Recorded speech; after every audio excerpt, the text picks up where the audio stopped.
Ya, Bismillahirrahmanirrahim. Alhamdulillahirabbil alamin. Wassalatu wassalamu ala Rasulillahil karim wa ala alihi wa sahbihi ajma'in wa ba'du. Pada hakikatnya semua yang kita alami dalam kehidupan di dunia ini, baik pada hal yang kita pandang menyenangkan atau kita rasakan kurang membahagiakan, seluruhnya adalah ujian dari Allah Subhanahu wa taala yang harus kita hadapi. Allah berfirman dalam Al-Quran surah ke-21 Al-Anbiya ayat 35, wa nabluukum bisyarri wal khairi fitnah, dan kami akan menguji kalian yang hidup dengan beragam ujian, baik yang terasa tidak menyenangkan ataupun yang dirasakan membahagiakan. Semua ujian ini pada hakikatnya disebutkan dalam Al-Quran surah ke-67 Al-Mulk ayat ke-2 sebagai cara supaya kita bisa meningkatkan amal soleh di hadapan Allah Subhanahu wa taala. Allah berfirman, "Huwallazi khalaqal mauta wal haya liyabluwakum ayyukum ahsanu amala wa huwal azizul ghafur." Dan dialah Allah yang telah mencipta kematian dan juga kehidupan. Semua ini untuk menguji yang masih hidup bagaimana mereka bisa meningkatkan amal-amal kebaikannya. Sungguh Allah yang Maha Perkasa dan Maha Pengampun. Terkadang ada ujian yang sifatnya menghidupkan. Ya, ada yang real, hidup, bayi yang hidup, tumbuh. Ada juga yang sifatnya kiasan, membuat keadaan kita lebih hidup. Ya, mendapatkan penambahan materi, mendapatkan promosi jabatan, mendapat segala yang membahagiakan sehingga hidup kita terasa lebih berbeda dari sebelumnya. Nah, ada juga yang terasa barangkali mematikan, bisa mati dalam keadaan wafat yang sesungguhnya kematian. Ada bisa terjadi sisi lain hal yang kita hadapi yang mematikan sebagian hasrat kita untuk mengerjakan sesuatu. Entah itu sifatnya dihadapkan dengan penyakit, entah itu dihadapkan dengan situasi yang tidak menyenangkan, atau yang lainnya. Sungguh dua keadaan ini, kata Allah, sesungguhnya berupa ujian untuk menguji ketangguhan kita. Apakah masih sanggup kita mengerjakan amal soleh dalam dua situasi itu.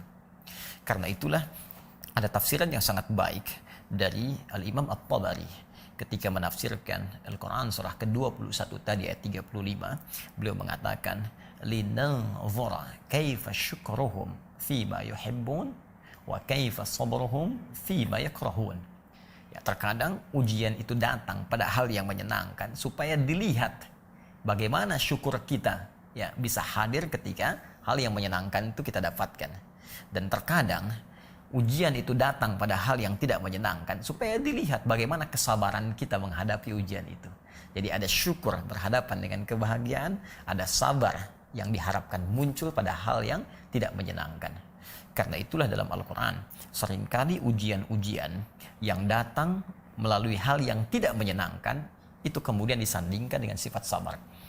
Seperti Al-Quran surah kedua Al-Baqarah ayat 155. Allah berfirman, وَلَنَبْلُوَنَّكُمْ بِشَيْءٍ مِّنَ الْخَوْفِ وَالْجُوعِ وَنَقْصٍ مِّنَ الْأَمْوَالِ وَالْأَنفُسِ وَالثَّمَرَاتِ وَبَشِّرِ الصَّابِرِينَ. Dan kata Allah, kami akan uji siapapun yang hidup dengan beragam ujian. Ya, boleh jadi itu tidak menyenangkan, seperti kekhawatiran, gelisah, takut, rasa lapar, kurangnya harta benda, ya, jiwa yang sakit sampai wafat, atau kerja keras yang diambil oleh orang lain. Namun yang paling menarik kata Allah, wabasyiris sabirin, berikan kabar gembira pada orang sabar. Ya, terkait dengan COVID-19 atau corona ini, ya tentu kita akan menggolongkan pada hal yang tidak kita senangi. Tidak ada orang yang senang dengan datangnya wabah dalam konteks kemanusiaan. Ya, maka dari itu, ketika kita diuji dengan ujian wabah semacam ini, maka apa sandingannya dalam Al-Quran? Apa padanannya dalam hadis? Maka Allah telah memberikan jalan kepada kita bersabar menghadapinya. Bersabar berikhtiar dalam mengatasi wabah ini. Karena itulah bahkan spesifik dalam hadis riwayat Sayyidah Aisyah radhiyallahu taala anha terhimpun riwayat ini, bahkan dikutip dalam kitab Al-Fathur Rabbani fi tartib Musnad Ahmad bin Hanbal Asy-Syaibani dalam bab tentang wabah. Ya, Kitabul Wabah, bab tentang wabah di halaman ke-204. Di situ disitir bahwa Nabi pernah menyampaikan walaysa min 'abdin yaqa'u ta'un fihi wa yamkuthu fi baladihi sabiran muhtasiba. Ya, kata Nabi, dan tidaklah seorang hamba yang mengalami kondisi wabah kemudian dia menetap di tempat dia tinggal itu dengan bersabar, sabiran. Ya, muhtasiba, dia banyak mengoreksi diri. Dia banyak kemudian melihat amal-amal positif yang bisa dia kerjakan. Wa ya'lamu annahu lam yusibhu illa ma kataballahu azza wa jalla lahu.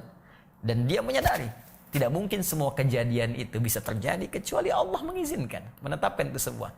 Ya, illa kana lahu mithla ajri syahid. Maka kalau dia berjuang dengan itu, dia mendapatkan pahala syahid di sisi Allah Subhanahu wa taala sekalipun dia wafat dalam perjuangan itu. Maka jika Anda bertanya tadi bagaimana situasi tentang corona ini, maka kita harus pahami ini ujian yang harus kita hadapi dengan penuh kesabaran karena Allah Subhanahu wa taala.